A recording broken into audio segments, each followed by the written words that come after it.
Welcome to Your Ink Story, a podcast exploring what humans have in common through the stories behind the body art folks wear. I'm your host, Ande Lyons, and I hope these INKspirational short stories, sharing the heart behind tattoos, fascinate you and leave you feeling more meaningfully connected to humanity.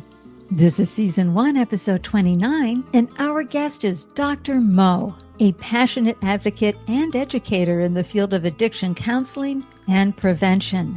Dr. Mo shares the deeply personal stories behind her tattoos, from her roller derby days to her journey through academia and recovery. As a researcher in the field, Dr. Mo explores the mental health implications of tattoos and their potential role in coping mechanisms and healing. Get ready to be inspired and enlightened by Dr. Mo's powerful insights and stories. Welcome to Your Ink Story, Dr. Mo. I'm so delighted you're here to share your ink story.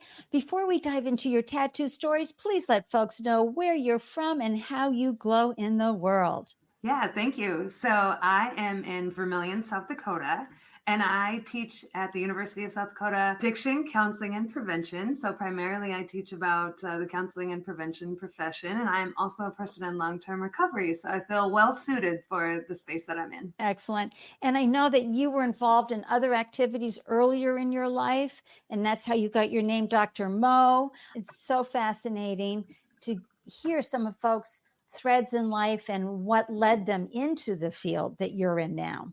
Yeah, absolutely. So my name came from my 10-year stint in roller derby. And so my roller derby name was Mo Payne. And as my team watched me grow from bachelor's degree, well, the starting of my educational path into my PhD, they were like, you gotta be Dr. Mo now. And so it stuck. And here we are 6 years later into my PhD experience, and I'm still Dr. Mo. So it's great. I love that. And also, Dr. Mo, thank you for your extraordinary work that you do in the recovery field as well.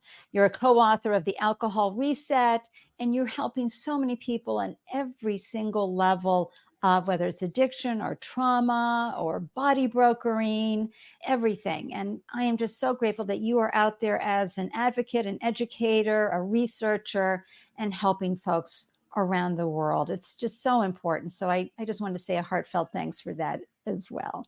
I appreciate that. Thank you. What originally inspired you to wear body art? When was that origin that said to you, I'm going to go in the chair and I'm going to get myself a tattoo? So I kind of think, and don't feel bad about this, but it comes from kind of a weird space. I think that as I was younger, I went through a little bit of trauma, and I think I was kind of stigmatized as I was that person, or I did drugs, or I was this. And so I think my first initial pieces of art came from, well, if you're going to call me that, I'm going to look like whatever you, looking back now. At the time, I think some of it was like fitting in, but then there was like, why was I shaving my head? And why was my hair colored, crazy colors? And why was I doing some of those things? But I think I really had a hard time with that stigma that life puts on you sometimes, or society puts on us, surrounding people who have been through some stuff. And so I adapted what I thought that look should look like. And as I started getting ink, I realized, wait, this is how I can be me. This is actually not how I can put myself where other people think I am, but it's absolutely who I am. And every time I get a new piece of art, I feel like I'm blessed because I'm able to walk around with somebody's art on my canvas. And I just really enjoy that. It's a way of being fully expressed, but also individualized. Is that a word? Yeah, absolutely. And I think when we see somebody else who has tattoos, we look like, what do you got going on over there? What's your longest tattoo? A whole bunch of questions, or you just like have this immediate connection because you've really been through the same thing. Like there's, as you said, I do research in tattoos, right? And so there's kind of like this connection that comes in a lot of different ways. So whether you're getting it for art or healing or grief or whatever it might be, there's this immediate connection that you can have. That's right, Dr. Mo. In episode 25, we talked to Raja, and he, brilliant man, had a $1 billion hedge fund that he founded. Now he runs a tech company, but he started cutting in his teenage years to sort of individuate himself from his family. And then he realized tattoos would be a better way, and he went around the world and got tattoos. But what was really interesting in the conversation was how when he turned 40, his whole body is covered. I mean, he even has one in his face and his ear, everywhere. But he realized, I don't know, they hurt now. And he's 42, 43. And I said, that must be because you've done the work and now you no longer need that level of pain, maybe? I don't know. What are your thoughts, Dr. Mo? So that's really what the preliminary research that I'm doing is kind of looking at. What are you getting a tattoo for? What's your reason? And then also using some screening tools to see, are you struggling on your mental health, your addiction, different areas that we can look at, PTSD, trauma. And how does that equate when we start looking at how long your tattoo was, how many tattoos you have, and some other things that make you you in your life. And so are you utilizing those as a coping mechanism, which I feel like people do, or is it something that you just absolutely love? And what does that look like too? And so just kind of understanding what role tattoos or tattooing plays in healing.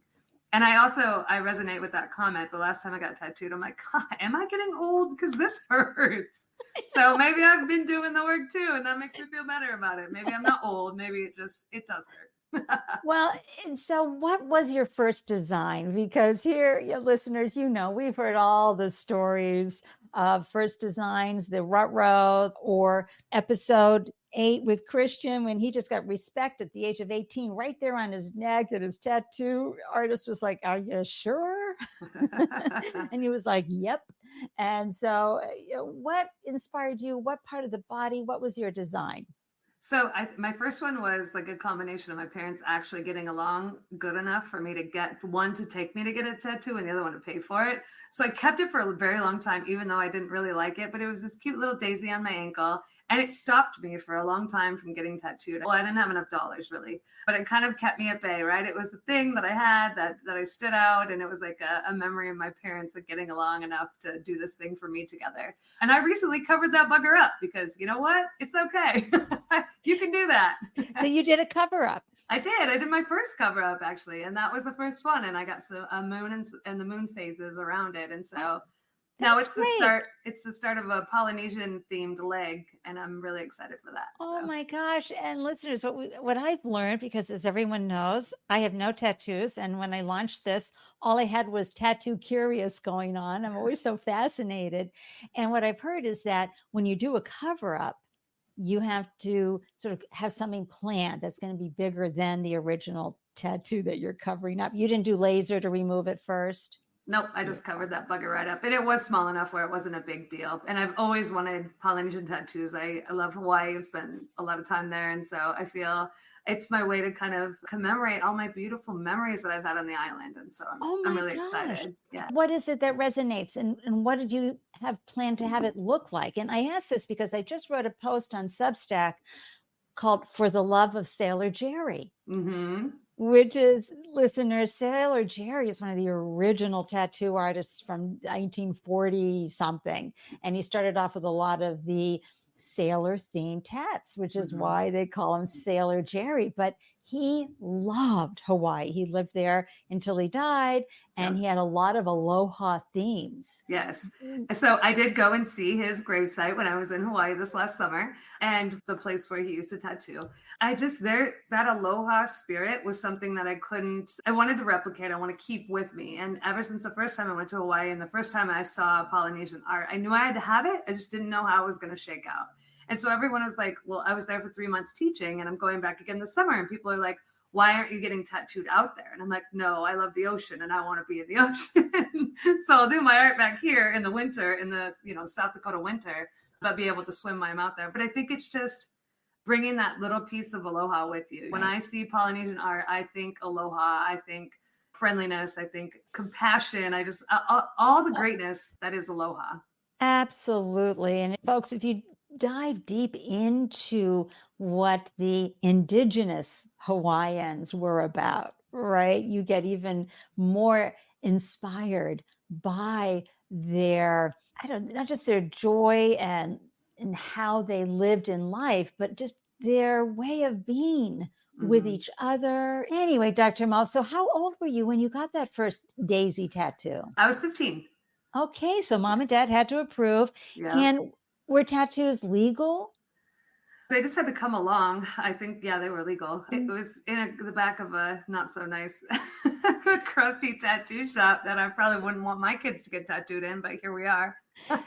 Well, we had so many stories from our guests because a lot of times they were getting tattoos during the days when it was illegal. when you couldn't get a tattoo in New York or here in Boston, Massachusetts, where I am.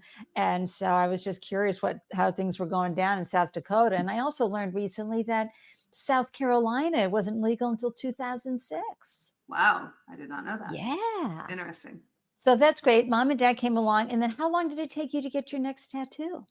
I want to say I was probably 24, give or take. So it took me a little while, 22, 24, somewhere in there. And then it kind of just rolled after that. And did you go in your arms, sleeves? What are we talking? So I knew for a while I was a single mom, and so I really couldn't afford to get tattooed. So I was maybe here or there and very covered up because I knew that, this judgment still existed. And as I started getting through my educational career, I got to have tattoos that are specifically for my bachelor's degree and my master's degree and my PhD. But I didn't get into my arm or anywhere that I thought people could really see anything until I had that PhD locked down, because I wanted to be able to be me, but I wanted to be able to have that behind me, because I was still wearing a scarf every time I went and spoke. And then as I would start to win over my audience, then I would take my scarf off and be like, you can't judge me now. You already made your first impression, right? But I didn't want to have to do that with my arms or fingers or anything like that. And so I really held off getting anything that was terribly visible, although this neck piece is a little high, but. And listeners, you know that Dr. Mo and I are on webcam, so I'm seeing this incredible art coming out of her V-neck sweater there. And so is that where you started, on your chest area? I did. Yeah. I have this peaceful warrior tattoo, and that was really kind of like what I felt like I was going to school for. I mean, I'm giving a voice back to people in recovery and really just amplifying their voice and what it looks like. And recently, I've started a street medicine team with a couple of other awesome people. And so we really are doing this peaceful warrior work. And so it's been this badge for me that amplifies what my life message is. That is so powerful. What's street medicine?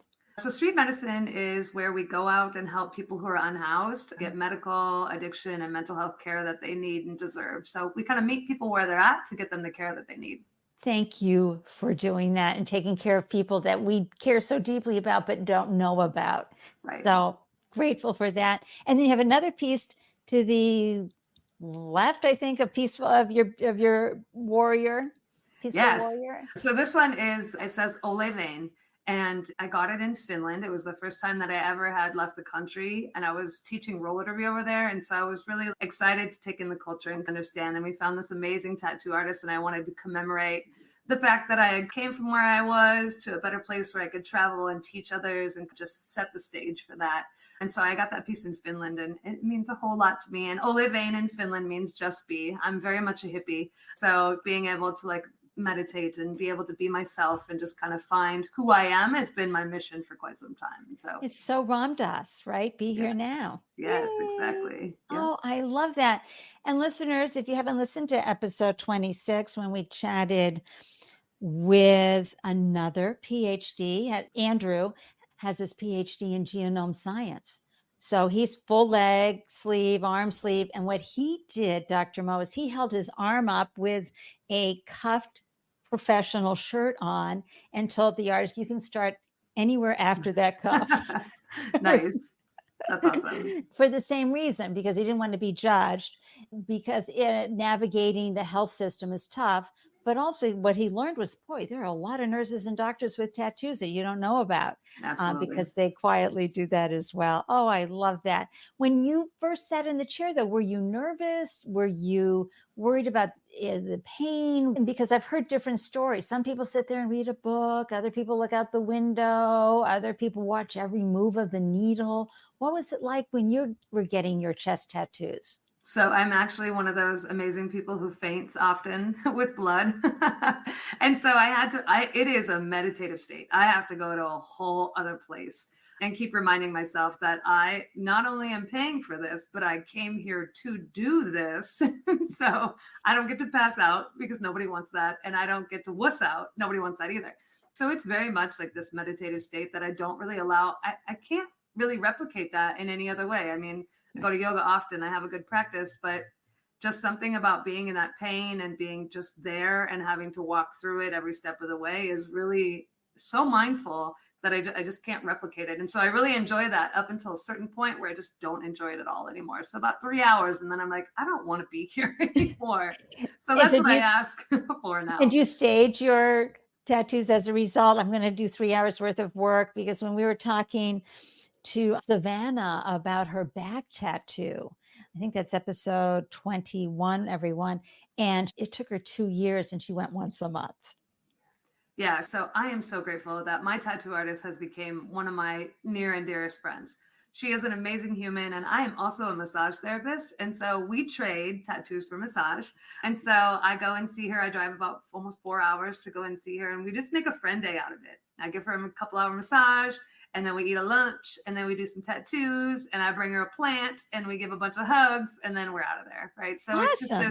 it's this wonderful process where not only is it surrounded by the fact that I get to get a tattoo, and I'm also able to treat her, but then I get to be able to carry that home too, It's So the ultimate in reciprocity. absolutely, it's beautiful. What's her name? What's her studio? Let's do a shout out. Her name is Ann Lores, and she works at Painted Lady Tattoo in Lincoln, Nebraska, and she is amazing. Okay, everyone, we're going to do a shout out and have all the links so you can follow her on Instagram. Awesome. It's always so great to get inspiration from different tattoo artists. So walk us through some of your body art. What do other designs that you have mean and that you're excited about? Yeah, so like I said, I'm very much a hippie. So a lot of my right leg is 70s style art.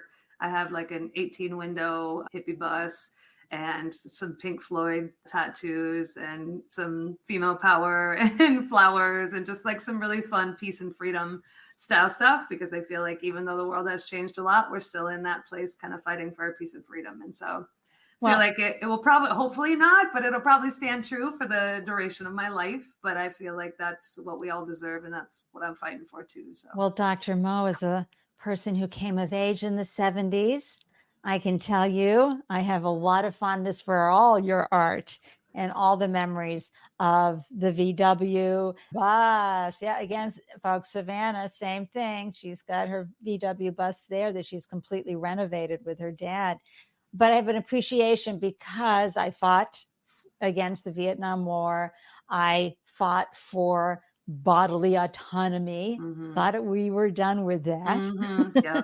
Was there for a lot of the women's rights, equal pay, all of those things. I was big into demonstrating in the 70s, and I'm back here again doing it over the last years now. Right. That social justice that happened there, but also the peace, love, right? And as you called it, the hippie part, but it was really folks wanting to put flowers in the barrels of the rifles because they wanted to be more collaborative as humans. And boy, Pink Floyd, I use 70s music a lot for my TikToks and my reels.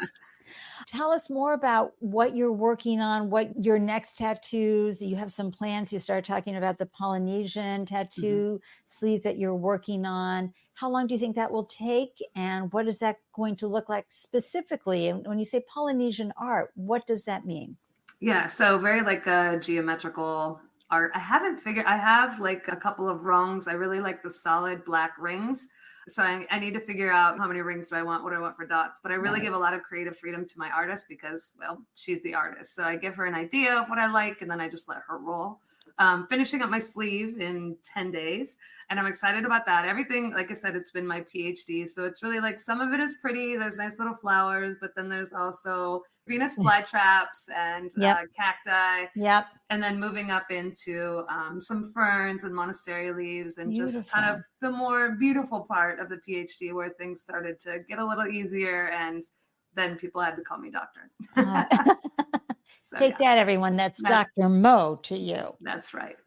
Well, and a lot of times putting on indigenous art, right? So when you're talking Polynesian art, it sounds like you were talking a lot about the indigenous art that's represented. And I know when we were talking about Raja, he went into the indigenous art so much that they used whale bones to do his art.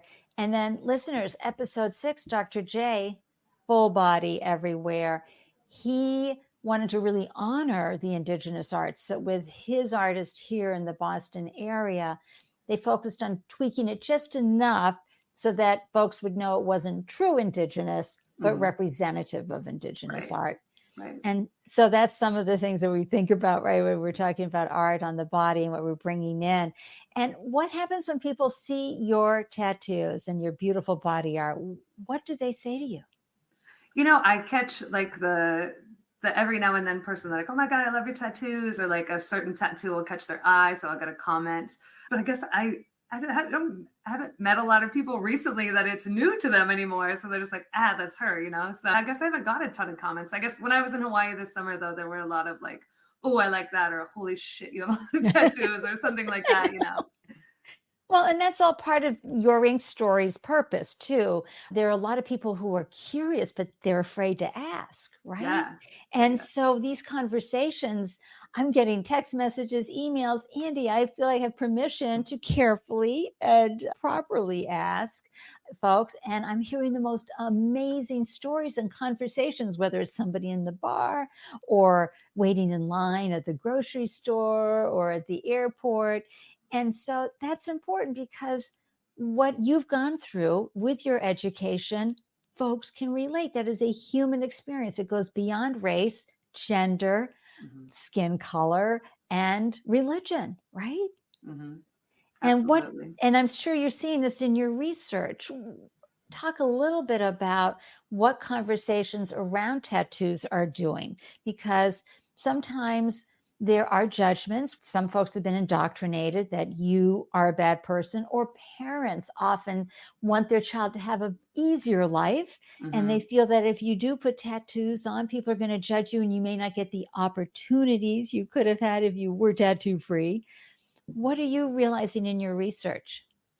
So I'm really looking at kind of understanding what mental health looks like, I think is the biggest one that we've kind of pulled out. What does mental health look like opposed to tattoos? And I haven't been all the way through my data, but what I'm seeing is that the more tattoos that people have, at least in my participants that I found, the more tattoos, the better they scored on their mental health scores. And so I'm like, oh, there's something here. Like, I feel like there's something there. So I'm excited. Semester just got over. So in the holiday season, I get to do some digging through the data and see what else we find. Is there some sort of connection there? What does that look like?